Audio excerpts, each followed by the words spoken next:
construit pas son personal branding uniquement sur les réseaux sociaux. Je me répète, on ne construit pas son personal branding uniquement sur les réseaux sociaux.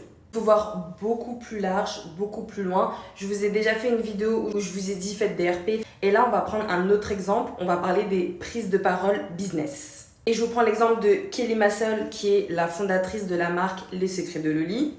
Emma Grede, qui est la fondatrice de Skims, de Good American, et Adinaya, la fondatrice de la marque AMS Beauty. Donc toutes les trois, ce sont des entrepreneuses à succès et bien sûr, elles sont présentes sur les réseaux sociaux, elles montrent leur aventure entrepreneuriale, elles ont raison de faire ça, mais elles vont également faire des prises de parole en public, des masterclass, et elles participent à des émissions. Donc Kelly Massol, elle participe à Qui veut être mon associé, Emma Grede à l'émission Shark Tank et Adinaya Qui mise sur moi. Et donc c'est des émissions où il y a des entrepreneurs qui viennent et qui pitchent leurs projets et elles vont pouvoir donner des conseils business, donner leur avis sur leurs projets. Et en fait, faire ça, ok, elles ne parlent pas de leur marque directement, mais elles font leur personal branding, c'est-à-dire qu'elles se placent en tant qu'expertes dans l'entrepreneuriat, dans le business. Ça a une valeur énorme pour faire la promotion d'elles-mêmes, donc de leur personal branding, et donc forcément, ça fait la promotion de leur marque.